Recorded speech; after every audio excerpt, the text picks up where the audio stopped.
Sending love to everyone in attendance. And, my apologies for not being able to be with you in person. I wanted to be there so bad. But I just, want to say I'm proud of you. I got love for you. And thank you for caring about us. And I'll tell you a piece of my own journey that has been extremely transformative. And that is when I realized that the donating the books is a great thing. Giving these speeches is a great thing. But what's really great? What really worked for me? When I discovered the power of direct service. What am I actually doing with people? How am I connecting to people? And I realized this when I used to work at a school called Friendship Academy, and there was a student who he wasn't the best student. He gave a lot of teachers trouble, and they used to send him to my classroom a lot. And we built a good relationship. We connected over basketball and music, and I used that as an end to help him graduate. Some time goes by, and I'm working on a master's degree, and I'm not at the school anymore. And he graduated, but I saw him in my old neighborhood. He was walking up and down the street, and he looked like he was having a rough time. So I pulled up on him, and I was like, "Yo, what's up?" And he was like, "Oh, hey, Mr. Watkins, I'm having a tough time. These guys are trying to kill me. It's getting really bad." So I said, "Well, do you have any family in a different part of town? Maybe I can help you move." And he had a grandma in West Baltimore. So we went inside his East Baltimore home, packed up his stuff, and I drove him to his grandma's house. And she said he can have the basement. And he was good. And I was like, "Yo, I'm trying to finish school and, working on some things." This was like the beginning of me trying to start my writing career.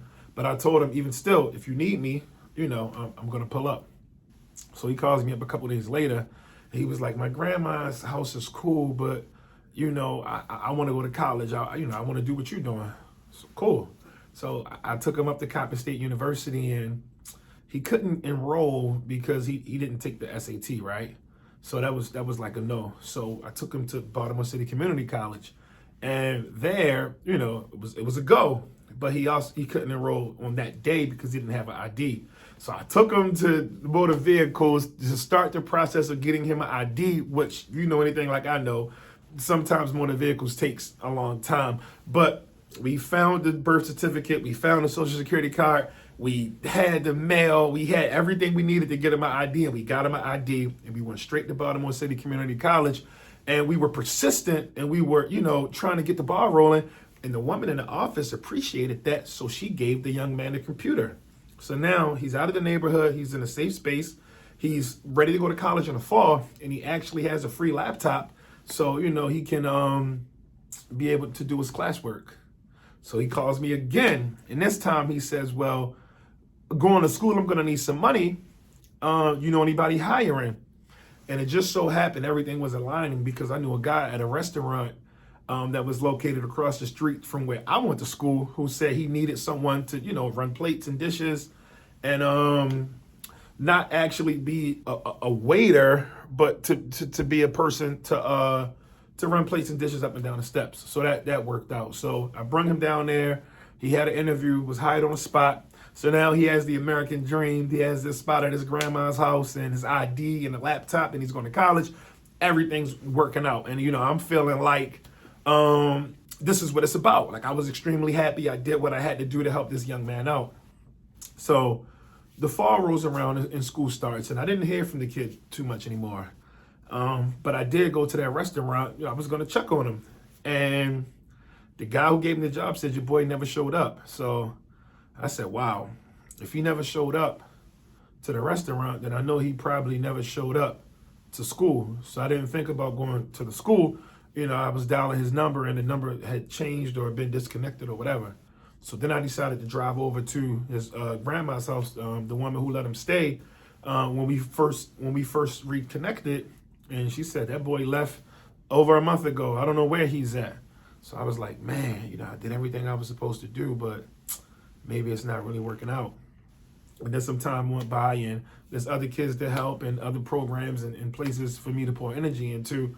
So, it was lost on me until I seen him again in the same spot where we had our initial conversation about helping him get himself together, and he didn't recognize me. He was, he was out of it, and he, he was spaced out, and I got out the car and put him to the side, and I was like, "Yo, what's up?" And he was like, "Oh yeah, I'm gonna start that job, man. I'm gonna do what I'm supposed to do, man." And and at that point, I knew it wasn't going the way I thought it should go, so I got upset, and I left. But then, I thought about it, and I realized, man, sometimes just because a person doesn't do something when you think they're supposed to do it, it doesn't mean you should give up on him. There were people who didn't give up on me. There were people who would answer the phone for me when I didn't do the right thing. So I have to be there for this young man. So I approached him again, and I gave him my number to make sure he had it, and said, "Look, man, if you need anything, whatever I can do, I'm there." And that was that. And that young man ended up passing away, which was, it hurt me a lot. But at the same time, he told a lot of other young people what I did for him, and that inspired them to be able to get themselves together, because they thought if he can do it, then they can do it too. And that's the power of direct service. Sometimes it's not even actually the person who you're trying to help. It's the person who it's the people who are watching you in action, who get energized to try to be a part of the change that they deserve as well. And that's has been my motto ever since I had a chance to step away and reflect on that situation. Yes, I love what I do with books. I love giving talks. I love the traveling and all of these cool things, but I love being able to personally connect with people. The people who I helped get into the publishing industry, the thousands of people I helped get on set for the HBO show we just did, the people who I'll be connecting with throughout the rest of my career. Direct service, quantifiable goals, action over talk. Hope you guys are energized and motivated and ready to get out there and connect, because, just like air and water, everyone needs a mentor, and maybe you're that person. Thank you guys for having me. Hope you have a great week. Sending blessings and loves to everybody. Peace.